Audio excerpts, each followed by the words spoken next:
నమస్తే, welcome to V digital news. ముందుగా headlines.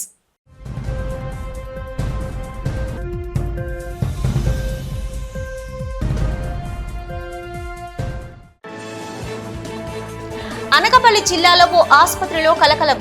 రోగులకు ఇంజెక్షన్లు వికటించి 23 మంది అస్వస్థత.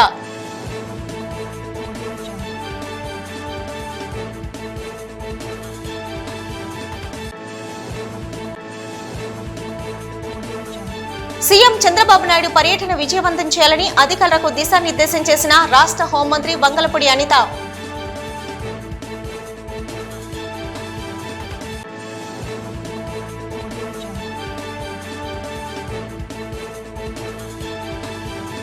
విశాఖ స్టీల్ ప్లాంట్ పై తప్పుడు వార్త రాయడంపై మండిపడ్డ విశాఖ పశ్చిమ నియోజకవర్గ ఎమ్మెల్యే గణబాబు.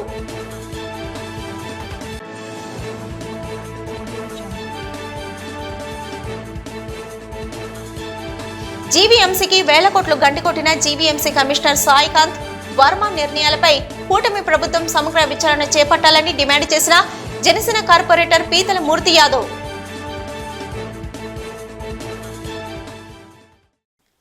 శ్రీ క్షేత్ర స్వరూపుడు జగన్నాథ స్వామి వరాహావతారంలో భక్తులకు దర్శనమిచ్చారు. విశాఖ దక్షిణ నియోజకవర్గం పరిధి వాన్ టౌన్ కొత్త రోడ్లో ఉన్న దేవాదాయ శాఖకు చెందిన జగన్నాథ స్వామి దేవస్థానం వార్షిక రథయాత్ర మహోత్సవాల సందర్భంగా టర్నర్ చౌల్ట్రీ వద్ద గల టర్నర్ సత్రం కళ్యాణ మండపంలో ఏర్పాటు చేసిన దశావతారాలు పురస్కరించుకొని జగన్నాథ స్వామిని వరాహావతార రూపంలో సుందరంగా అలంకరించారు. ఉదయం స్వామికి మేలుకొలుపు, నాదస్వర వాయిద్యం, నిత్య పూజ, ఉభయదాతల గోత్ర నామాలతో పూజాధికంలో నిర్వహించారు. తర్వాత చిట్టెల సోమేశ్వర శర్మ అథర్వణ వేద పారాయణ చేశారు. జగన్నాథ స్వామి ప్రార్థన, గాన సంఘం చే ప్రార్థన, తరంగిణి ఆధ్యాత్మిక కార్యక్రమం నిర్వహించారు. జగన్నాథుని అవతార రూపమైన వరాహావతారమును భక్తులు పూజలు నిర్వహించి విశేష సంఖ్యలో దర్శించుకున్నారు. ప్రతిరోజు మధ్యాహ్నం భక్తులకు దాతల సహాయంతో ఉచిత అన్నప్రసాద వితరణ నిర్వహిస్తారు. దేవస్థానం అర్చకులు జగన్నాథాచార్యులు, రంగనాథాచార్యులు స్వామివారికి పూజలు నిర్వహించారు. ఈరోజు స్వామివారు ఆది వరాహ రూపంతో వేయించేస్తున్నారు, దర్శనానిస్తున్నారు అందరూ భక్తులందరూ కూడా. ఆది వరాహమూర్తి అవతార వైశిష్టం ఏమిటంటే, హిరణ్యాక్ష హిరణ్యకశిపుల్లో చిన్నవాడు భూదేవి తల్లిని చాప కింద చుట్టబెట్టి ఆ సముద్ర గర్భంలో తీసుకుపోయాడు. అప్పుడు స్వామి వరాహ రూపం ఎత్తి ఆ భూదేవి తల్లిని సముద్ర గర్భంలో ఉన్న ఆమెని పైకి తీసుకొచ్చాడు బంతి రూపంలో. అంచేత భూమి గుండ్రముగా ఉన్నది అని వేద ప్రమాణం మనం చెప్పుకుంటున్నాం. అంచేత అటువంటి తల్లిని ఉద్ధరించినటువంటి ఆది వరాహమూర్తి వారిని మనం సేవించుకుని అర్చిస్తే సముద్ర సంబంధమైనటువంటి అంటే నీళ్లకు సంబంధించినటువంటి ప్రమాదాలు మనకి మానవాళికి కలవకుండా ఉంటుంది. వేదములు ఉద్ధరించడానికి మూలపురుషుడు ఆదివరాహస్వామి. కల్పానికి కూడా ఈరోజు శ్వేతవరాహ కల్పే అని మనం ప్రతి పూజా కార్యక్రమానికి సంకల్పాలు చెప్పుకుంటూ వస్తున్నాం. ఆయన దక్కించే చరిత్ర ప్రారంభమైంది. అటువంటి లక్ష్మితో కూడినటువంటి వరాహ రూపంలో శ్రీమన్నారాయణమూర్తి వారి ఆరాధన చేసిన వాళ్ళందరికీ కూడా సర్వ సుఖశాంతులు, నీటి సంబంధమైన ప్రమాదాలు, అగ్ని సంబంధమైన ప్రమాదాలు కలగకుండా ఉంటాయని చెప్పి పురాణ ఇతిహాస గాథం. జై శ్రీమన్నారాయణ. నమస్కారం, నా పేరు టి రాజగోపాల్ రెడ్డి. నేను టౌన్ కొత్త రోడ్ జగన్నాథ స్వామి దేవస్థానానికి ఈయోగా పనిచేస్తున్నాను.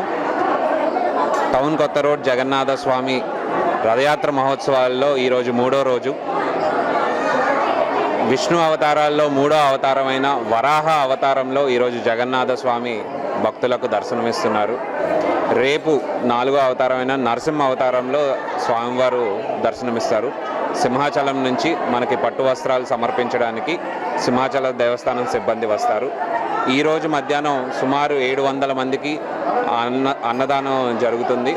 అలానే సాయంత్రం 5 గంటల నుంచి మనకు 9 గంటల వరకు చిన్నారులచే సాంస్కృతిక కార్యక్రమాలు ఏర్పాటు చేయడం జరిగింది. అనకాపల్లి జిల్లా నక్కపల్లి ప్రభుత్వ ఆసుపత్రిలో కలకలం రేగింది. నక్కపల్లి ఎస్ రాయవరం మండలంలోని పలు గ్రామాలకు చెందిన రోగులు, బాలింతలు 2-3 రోజులుగా ఆసుపత్రిలో ఉన్నారు. గత రాత్రి విధుల్లో ఉన్న వైద్యురాలు జయలక్ష్మి ఆధ్వర్యంలో నర్సులు వీరికి ఇంజెక్షన్లు ఇచ్చారు. కాసేపటికే పై అంతస్తులో చికిత్స పొందుతున్న రోగులు వాంతులు, విరోచనాలతో ఇబ్బంది పడ్డారు. కొందరికి చలి జ్వరం వచ్చింది. వీరిలో 5 చిన్నారులు ఉన్నారు. విషయం తెలుసుకున్న వైద్యాధికారి వీరందరికీ విరుగుడు మందు ఇస్తూనే పోలీసులు ఉన్నతాధికారులకు తెలియజేశారు. రోగుల సహాయకులు భారీగా చేరుకోవడంతో అక్కడ ఆందోళన నెలకొంది. హోంమంత్రి వంగలపూడి అనిత కలెక్టర్తో మాట్లాడారు. చివరికి అంబులెన్స్లలో 23 మందిని అనకాపల్లి ఆసుపత్రికి తరలించారు. బాధితులు సింహాద్రి అనే రోగి పరిస్థితి ఆందోళనకరంగా ఉన్నట్లు వైద్యాధికారి తెలిపారు. ఇంజెక్షన్లు వికటించడంపై ఉన్నతాధికారులు విచారణ ప్రారంభించారు. ఇక వారిలో ఒకరు పరిస్థితి విషమంగా ఉందని వైద్యులు వెల్లడించారు. కాగా బాధితులంతా నక్కపల్లి, జానకయ్యపేట, వెదుళ్లపాలెం, తిమ్మాపురం, డిఎల్పురం, ఉపమాక్ తదితర గ్రామాలకు చెందిన వారని తెలిపారు.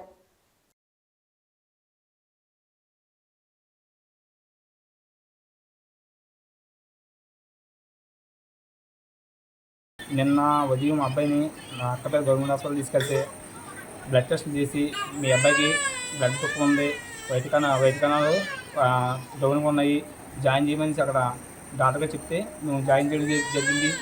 జాయిన్ చేసిన తర్వాత బాబు జాయిన్ చేసిన దానికి నైట్ వరకు బాగా ఉన్నాడు. ఆ మొత్తానికి షిఫ్ట్ ఎక్కి దేనికి ఏడున్నాడా 8 గంటల ప్రాంతంలో రోడ్స్కి వచ్చిన మేడం కానీ ఉంది, నర్స్ కానీ వచ్చి ఒకరికి ఇంజక్షన్ చేసుకుంటూ వెళ్ళారండి. ఇంజక్షన్ చేసుకుంటూ వెళ్ళగానే మా పక్క బెడ్లో ఉన్న ఆయనకి వాంతి అయిందండి. వాంతి అయిన తర్వాత ఏంటి ఇలా వాంతి అవుతుందని చూసేసరికి ఆ పక్కన ఇంకొకరికి బాగాలేదు. ఆ పక్కలో కూడా వణికెత్తిపోతుంటే ఆ పక్కన ఇంకొకరు కూడా వణికెత్తిపోతున్నారు. ఏదో ఇన్ఫెక్షన్ ఇస్తుందని నేనే మా అబ్బాయి దగ్గరికి వెళ్ళి దుప్పటి కప్పుకొని తీసుకొస్తానండి బయటికి. నేను తీసుకొచ్చిన వెంటనే మిగతా పిల్లల్ని కూడా అందరూ తీసుకురావడం జరిగిందండి.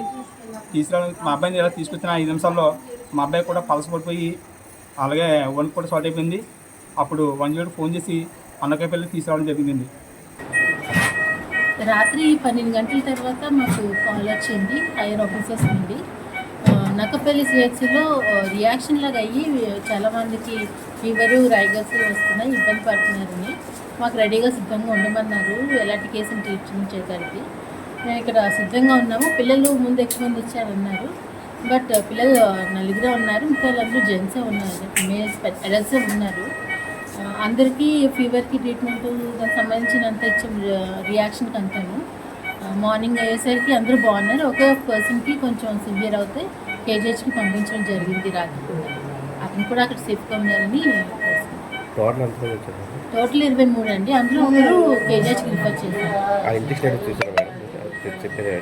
లేదు చెప్పలేదు, అది బహుశా సెఫ్టాక్సిన్ అయ్యుండొచ్చు, నాకు కరెక్ట్ ఇన్ఫర్మేషన్ రాలేదు కానీ సెఫ్టాక్సిన్ అయ్యొచ్చు అని తెలుసు.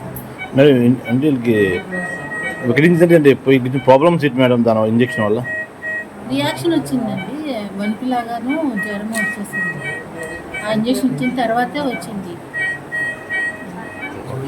వాల్తేరు రైల్వే డివిజన్లో జరుగుతున్న అభివృద్ధి పనులపై కేంద్ర విమానయాన శాఖ మంత్రి కె రామ్మోహన్ నాయుడు ఆరా తీశారు.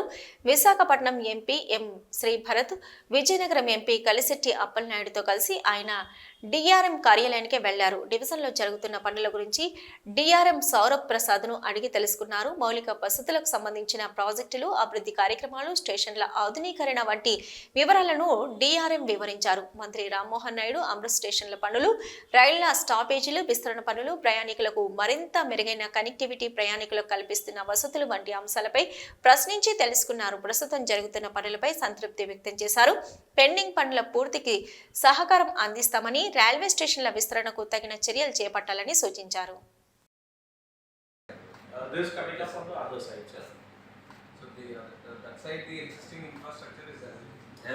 Yes, sir. Right now, as it is, and senior DN he is Mr. Ramanna, he is looking after it. What is the status right now? Actually, sir. AP సీఎంగా చంద్రబాబు నాయుడు బాధ్యతలు చేపట్టిన తర్వాత తొలిసారిగా ఈ నెల 11న ఉమ్మడి విశాఖ జిల్లా పర్యటనకు వస్తున్నందున పక్కాగా ఏర్పాట్లు చేయాలని అధికారులకు హోంమంత్రి వంగలపూడి అనిత సూచించారు. Collector Harindra Prasad, police commissioner Shankhabhadra Bagchi, GVMC అధికారులతో కలిసి ఆమె ఏపీ మెడ్టెక్ జోన్ను సందర్శించారు. అక్కడ కొందరు అధికారులు నిర్లిప్తంగా ఉండడం గమనించి వారిని హెచ్చరించారు. ఇది సీఎం కార్యక్రమమని, ప్రతి ఒక్కరు చిత్తశుద్ధితో పనిచేయాలని సూచించారు. సాయంత్రం 4:30 వరకు మెడ్టెక్ జోన్ ఉద్యోగులతో ముఖాముఖి కార్యక్రమం ఉంటుందని, అది ముగిసిన తర్వాత అక్కడ కొత్తగా నిర్మించిన 2 తయారీ యూనిట్లను ప్రారంభిస్తారని వివరించారు.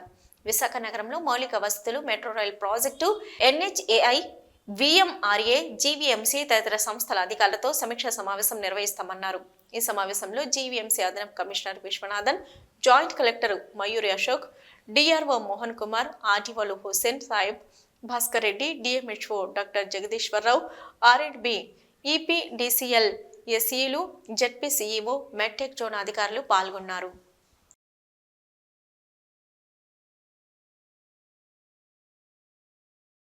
చంద్రబాబు నాయుడు గారు ముఖ్యమంత్రిగా పదవి బాధ్యతలు తీసుకున్న తర్వాత మొట్టమొదటిసారిగా విశాఖపట్నం జిల్లాకి అనకాపల్లి జిల్లాకి రాబోతున్నారు. మనందరికీ తెలుసు.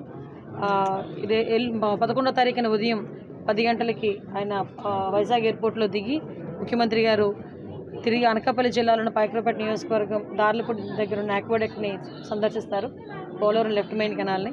అదేవిధంగా అది అయిపోయిన తర్వాత భోగాపురం నుంచి మళ్ళీ మెట్రో ఎగ్జామ్కి వచ్చి ఇక్కడ వివిధ కార్యక్రమాలు ఆయన పాల్గొనడం. సాయంత్రం వరకు కూడా సిఐ సమ్మిట్ కానీ ఇవన్నీ కూడా ఉన్నాయి. అన్ని మీటింగ్స్ పాల్గొని తిరిగి ఆయన విజయవాడ చేరుకుంటారు. దయచేసి దీన్ని అందరూ కూడా గమనించుకొని దీన్ని విజయవంతం చేయాలని ఇప్పుడే కలెక్టర్ గారు, జేఎంసీ కమిషనర్ గారు, అదేవిధంగా సిపి గారు, అడిషనల్ సిపి గారు అందరితో కూడా మీటింగ్ ఏర్పాటు చేయడం జరిగింది. అన్ని ఏర్పాట్లు పూర్తవుతున్నాయి. కంపల్సరీగా ఏదైతే చంద్రబాబు నాయుడు గారు విజన్ ప్రకారం ఈ విశాఖపట్నం జిల్లాని ఇంతకుముందు ఎంత ముందుకు తీసుకెళ్లారో మనందరికీ తెలుసు. అదేవిధంగా తిరిగి అదే పూర్వవైభవం విశాఖపట్నానికి రావాలనే ఉద్దేశంతోనే ముఖ్యమంత్రిగా ప్రమాణ స్వీకారం చేసిన తర్వాత నెల రోజులు గడవక ముందే ఈరోజు మళ్ళీ విశాఖపట్నం వచ్చి తన కార్యక్రమాన్ని ముందుకు తీసుకెళ్లే పరిస్థితి ఈరోజు కనిపిస్తూ ఉంది. మనందరం కూడా థ్యాంక్స్ చెప్పాలి సీఎం గారికి. డెఫినెట్గా దీనికి ప్రజలందరూ కూడా సహకరించాలని కోరుకుంటున్నాను.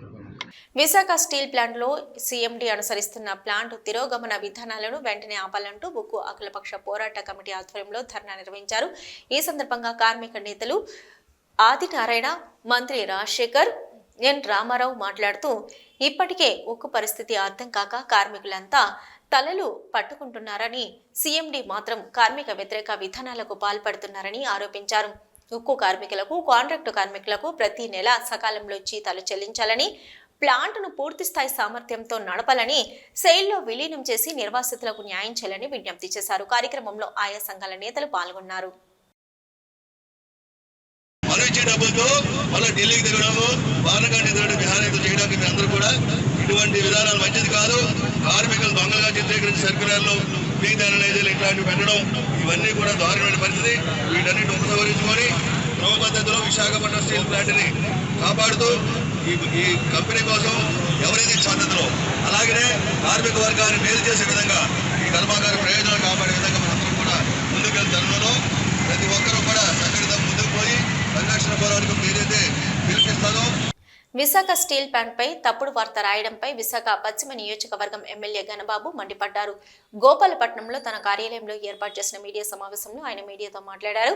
ఓ ఇంగ్లీష్ పత్రికలో కథనం రావడం వైజాగ్ బ్రాండ్ ఇమేజ్ దెబ్బతీసేదిలాగా ఉందని, తప్పుడు వార్తలు రాయడం సమంజసం కాదని దుయ్యబట్టారు. నిన్న మొన్నటి వరకు జగన్మోహన్ రెడ్డి కంపెనీలో పనిచేసిన వ్యక్తి ఇటువంటి తప్పుడు వార్తలు రాయడం పద్ధతి కాదని, ఒక ప్రముఖ పత్రికలో పనిచేసి తప్పుడు వార్తలు దిలీప్ రెడ్డి రాస్తున్నారని తీవ్రంగా మండిపడ్డారు.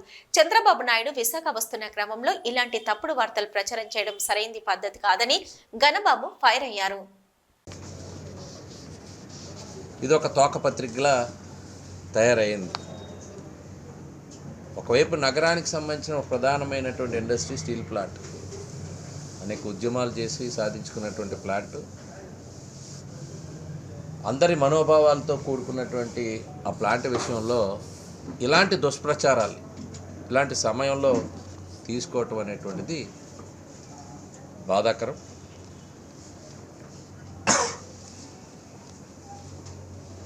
మొన్నటి వరకు కూడా జగన్ రెడ్డి కంపెనీలో ఉద్యోగిగా పనిచేసినటువంటి వంశీ ఇప్పుడు డెక్కన్ క్రానికల్లో చేరటం వల్ల పట్నాయక్ పేరుతో ఒక వార్త ఈరోజు రావడం జరిగింది డెక్కన్ క్రానికల్లో. వారిని అడ్డం పెట్టుకొని ఈ వార్తని ప్రచురించినట్టుగా మనకి స్పష్టంగా కనబడతా ఉంది.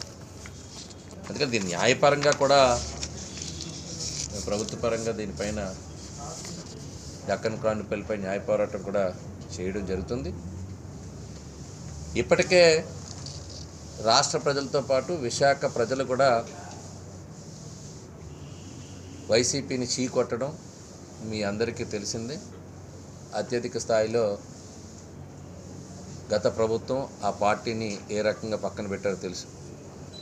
ఇప్పటికీ కూడా పద్ధతి మార్చుకోకుండా ఇలాంటి ప్రచారం, లేని వార్తలను, ఒక దుష్ప్రచారాన్ని తీసుకొని వచ్చి స్టీల్ ప్లాంట్ భూములతో రియల్ ఎస్టేట్ వ్యాపారం చేద్దామనుకున్నటువంటి జగన్ రెడ్డి గారు ఈరోజు ఇలాంటి వార్తను తీసుకొని వచ్చి మరలా 5 ఏళ్ల కాలంలో ఆయన ఏ రకంగా వ్యవహరించారనేది చూసాం. అందుకనే అత్యధిక మెజారిటీలు ఈరోజు స్టీల్ ప్లాంట్కి సంబంధించి గత ప్రభుత్వంలో ఒక బాధ్యత ఉన్నటువంటి ప్రభుత్వంలో ఉండేటువంటి జగన్ రెడ్డి గారు ప్లాంట్ విషయంలో ఏ రకంగా వ్యవహరించారనే దాన్ని ప్రశాంతతకు మారుపేరుగా విశాఖ నగరాన్ని తీర్చిదిద్దడమే లక్ష్యంగా తాను పనిచేస్తానని ఇటీవల నగర పోలీస్ కమిషనర్ గా బాధ్యతలు స్వీకరించిన శంఖభద్ర బాగ్చి అన్నారు. ఈ మేరకు గాజువాక స్వతంత్ర నగర్లో ప్రజలతో ముఖాముఖి అనే కార్యక్రమాన్ని నిర్వహించిన అనంతరం ఆయన మాట్లాడుతూ ప్రజలకు ఎటువంటి కష్టం వచ్చినా తనకు నేరుగా ఫోన్ చేసి సమస్యను చెప్పుకోవచ్చని సూచించారు. ఎక్కడైనా అవాంఛనీయ ఘటనలు జరిగినా,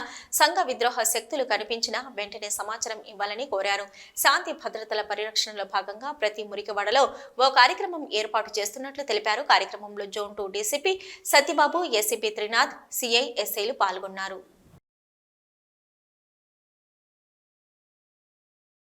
చెప్తున్నామంటే ఈరోజు పొద్దున 6 గంటలకు నాకు కాల్ వచ్చింది.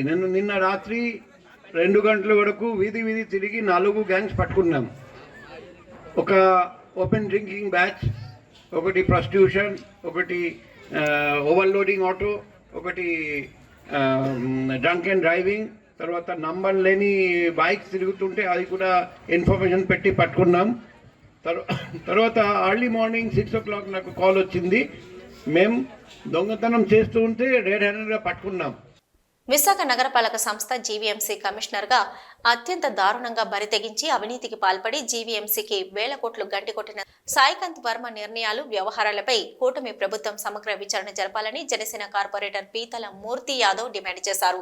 రాష్ట్రంలో వైసీపీ ప్రభుత్వం ఘోర ఓటమి చెందిన తర్వాత కూడా కేవలం లంచాల కోసం వైసీపీ నేతలు చెప్పిన పనులు, ఫైళ్లకు అధిక ప్రాధాన్యత ఇచ్చి సాయికాంత్ వర్మ అనుమతులు మంజూరు చేశారని ఏర్పాటు చేసిన విలేకరుల సమావేశంలో ఆరోపించారు.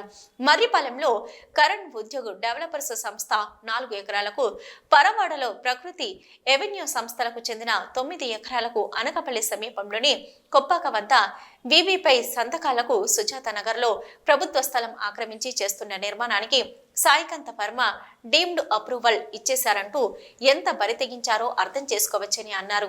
మాజీ ఎంపీ ఎంవివి సత్యనారాయణ, రాజ్యసభ సభ్యుడు విజయసాయిరెడ్డి, మాజీ మంత్రి కొట్టు సత్యనారాయణ సోదరుడు కొట్టు మురళీకృష్ణ మద్రవాడ పరిసరాల్లో నిర్మిస్తున్న భవనాలకు పెద్ద ఎత్తున షార్ట్ ఫాల్ ఉన్న ఆ ఫైళ్లను వెనక్కి తిరిగి పంపకుండా తన లాగిన్లోనే ఉంచుకొని సాయికాంత్ వర్మ డీమ్డ్ అప్రూవల్ అయ్యేట్లు చేశారని ఆరోపించారు.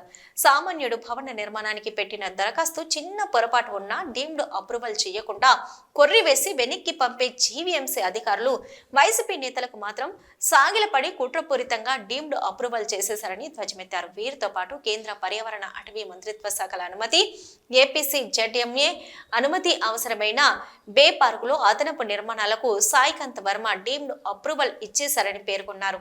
రాత్రి బదిలీ ఉత్తర్వులు వచ్చిన తర్వాత కూడా పెద్ద ఎత్తున ఫైళ్లను ఇంటికి రప్పించుకొని సాయికాంత్ వర్మ సంతకాలు చేశారని, వీటిపై ప్రభుత్వం ఇన్ఛార్జి కమిషనర్ అయిన జిల్లా కలెక్టర్ దృష్టి సారించాలని డిమాండ్ చేశారు. ఈ సమావేశంలో Telugu Desam party corporator Nolli Nookaratnam, zonal media coordinator Byreddy Pothannareddy తదితరులు పాల్గొన్నారు. గడిచిన 5 ఏళ్లలో వైసీపీ ప్రభుత్వం ముఖ్యంగా విశాఖ మహానగరపాలక సంస్థని అండగా పెట్టుకొని ఏదైతే పట్టణ ప్రణాళిక విభాగానికి సంబంధించి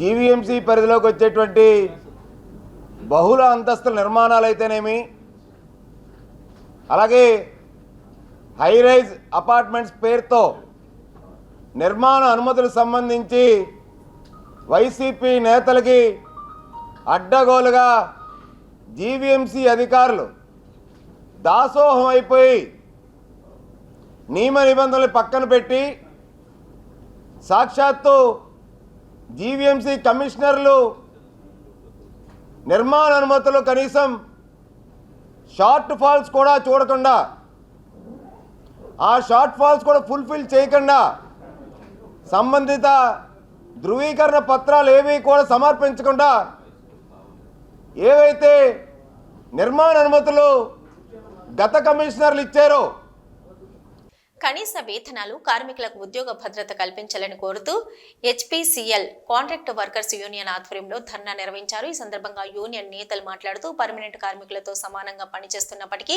వేతనాల విషయంలో వ్యత్యాసం ఉండడం విచారకరమని అన్నారు. కనీస వేతనం 26,000గా నిర్ణయించి అమలు చేయాలని డిమాండ్ చేశారు. కార్మికులు ధర్నాలో పెద్ద సంఖ్యలో పాల్గొన్నారు. కార్మికుల కోర్పు దినంగా ప్రకటిస్తూ ఈరోజు దేశవ్యాప్తంగా అన్ని పరిశ్రమల్లోనూ, అన్ని రంగాల్లోనూ, అన్ని పేటల్లో కూడా ఈ నిరసన కార్యక్రమాలు అనేది తెలియజేయడం జరుగుతుంది. ఎందుకు ఈ నిరసన కార్యక్రమం? నరేంద్ర మోడీ అధికారంలో గతంలో కానీ అంతకు ముందుగానే ఉండేటప్పుడు కార్మిక చట్టాలకు వ్యతిరేకంగా ప్రభుత్వ రంగ పరిశ్రమలు మూసివేయడం, ఈ మూసివేయడంతో పాటు కార్మికులకు హక్కులు పూర్తిగా హరించే విధంగా 4 లేబర్ కోడ్లు తీసుకొచ్చింది. అది కానీ అమలైనట్లయితే కార్మికులకు ఉద్యోగ భద్రత ఉండదు, కనీస వేతనాలు ఎవరు ఈఎస్ ఉండదు, మళ్ళీ చనిపోయినా పట్టించుకునేటువంటి పరిస్థితి ఆ రకంగా తీసుకొస్తున్నారు. అందుకు ఈ లేబర్ కోడ్లు వెంటనే రద్దు చేయాలని చెప్పి అడుగుతున్నాం. మరి మీరే చెప్తుంది ప్రభుత్వం లెక్కల ప్రకారం కనీస వేతనం 20,000 రూపాయలు ఇవ్వాలని చెప్పి మనం అడుగుతా ఉన్నాం. ఎందుకు? ఒక మనిషి బ్రతకాలంటే నెలకు 2 కుటుంబానికి ఇప్పుడు వచ్చేటువంటి 8,000, 9,000, 10,000తో ఎలా బ్రతుకుతారు? అందుకని కనీస వేతనం 20,000 రూపాయలు ఇవ్వాలి. మనిషి 3 కోట్లు తిండి తినాలన్నా, పిల్లలు గడిపించుకోవాలన్నా. భూగర్భ జలాలు పెంపొందించేందుకు కృషి చేద్దామని గ్రీన్ క్లైమేట్ టీమ్ ఎన్జీఓ వ్యవస్థాపక కార్యదర్శి జేవి రత్నం కోరారు. సింహాచలం సింహపురి లేఅవుట్ 2లో వాకర్స్ క్లబ్ ప్రతినిధులు గ్రీన్ క్లైమేట్ టీమ్ ఎన్జీఓ అందజేసిన దేవతా వృక్షాల మొక్కలు నాటిన అనంతరం ఆయన మాట్లాడారు. ప్రతి ఒక్కరూ కనీసం 10 మొక్కలు నాటి పెంచాలని కోరారు.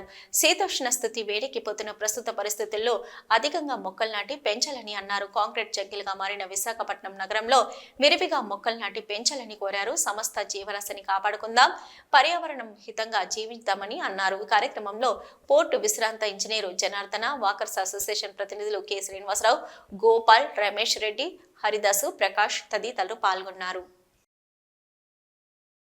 ముఖ్యంగా పర్యావరణాన్ని పరిరక్షించడం కోసం, భూ ఉష్ణోగ్రత వాతావరణం మనం చల్లబరచడం కోసం, మొట్టమొదట ప్రకృతి మొత్తం ప్లాంటేషన్ కోసం గ్రీన్ క్లైమేట్ వాళ్ళు మాకు ఇచ్చిన ఈ టోటల్గా ఒక 20 వరకు మాకు ప్లాంటేషన్, ఎవెన్యూ ప్లాంటేషన్, రావి, మర్రి, తర్వాత కదంబ ఇచ్చారు. అవి ఈ సింహపూర్ లేఅవుట్ వాకర్ అసోసియేషన్ పక్కనే. ఈరోజు మనం తాటితే ఒక 10 సంవత్సరాల తర్వాత మంచి ఎవెన్యూ ప్లాంటేషన్ అయ్యి ఈ భూతాపాన్ని తగ్గించి మనందరూ ముఖ్యంగా పర్యావరణాన్ని కాపాడడం కోసం వాళ్ళు ఇచ్చారు. దానికి వాళ్ళ సహకారంతో మేము దీన్ని చేసి దీన్ని మెయింటైన్ చేసి సంరక్షించి మొక్కలు పెద్దవేలా మేము చూస్తాము. థ్యాంక్స్ ఫర్ ది 2లోనే మేము దేవతా వృక్షాలు, మర్రి, రాయి, వేప విడిచామండి. ఈరోజు మొక్కలు వేసాము. దానికి అందరూ కలిసి ముర్రాట్లు తీసుకొస్తారని కోరుకుంటున్నాం. ప్రతి ఒక్కరు మేము కూడా వేసి అన్ని చేసాము. మోదకొండమ్మ తల్లిని దర్శించుకున్న గిరిజన మంత్రి సంధ్యారాణి. మంత్రికి ఘన స్వాగతం పలికిన ఎన్డీఏ కూటమి నాయకులు. స్త్రీ శిశు సంక్షేమ మరియు గిరిజన సంక్షేమ శాఖ మంత్రిగా బాధ్యతలు చేపట్టిన గుమ్మడి సంధ్యారాణి అల్లూరు జిల్లా పాడేరు నియోజకవర్గంకు మొట్టమొదటిసారిగా విచ్చేసిన ఆమెకు పాడేరు అసెంబ్లీ నియోజకవర్గం ఎన్డీఏ కూటమి తేదాపై ఇన్ఛార్జి మాజీ ఎమ్మెల్యే గిడ్డి ఈశ్వరి ఆదేశాల మేరకు రాష్ట్ర బీసీసీఎల్ ఉపాధ్యక్షులు పోలుపర్తి గోవిందరావు ఆధ్వర్యంలో ఎన్డీఏ కూటమి నాయకులు, కార్యకర్తలు మంత్రికి అమ్మవారి పాదాల వద్ద ఘన స్వాగతం పలికారు. పాదాల వద్ద అమ్మవారిని దర్శించుకుని అక్కడి నుంచి నేరుగా పాడేరులో వెలిసిన శ్రీ శ్రీ శ్రీ మోదకొండమ్మ తల్లికి ప్రత్యేక పూజలు నిర్వహించారు. అనంతరం కార్యకర్తలు, నాయకులు దుస్సాల్వాలు, పూల బొకేలతో శుభాకాంక్షలు తెలియజేశారు. అక్కడి నుంచి నేరుగా అల్లూరు జిల్లా కలెక్టర్ కార్యాలయానికి వెళ్లి గంజాయి నిర్మూలనపై జరిగిన సమీక్ష సమావేశంలో పాల్గొన్నారు.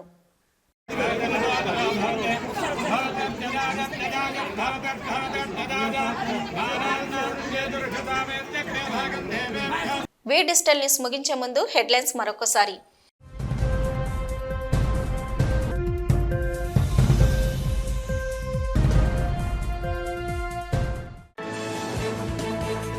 అనకాపల్లి జిల్లాలో ఓ ఆసుపత్రిలో కలకలం.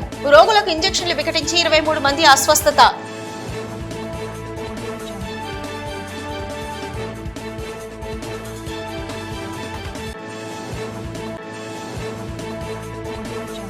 సీఎం చంద్రబాబు నాయుడు పర్యటన విజయవంతం చేయాలని అధికారులకు దిశానిర్దేశం చేసిన రాష్ట్ర హోంమంత్రి వంగలపూడి అనిత.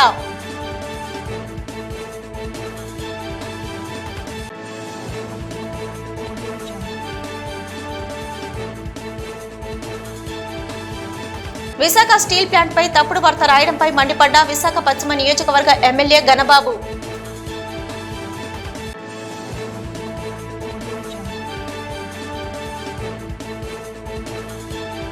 జీవీఎంసీకి వేల కోట్లు గండికొట్టిన జీవీఎంసీ కమిషనర్ సాయికాంత్ వర్మ నిర్ణయాలపై కూటమి ప్రభుత్వం సమగ్ర విచారణ చేపట్టాలని డిమాండ్ చేసిన జనసేన కార్పొరేటర్ పీతల మూర్తి యాదవ్. ఇవి ఇప్పటివరకున్న వి డిజిటల్ న్యూస్. నమస్తే.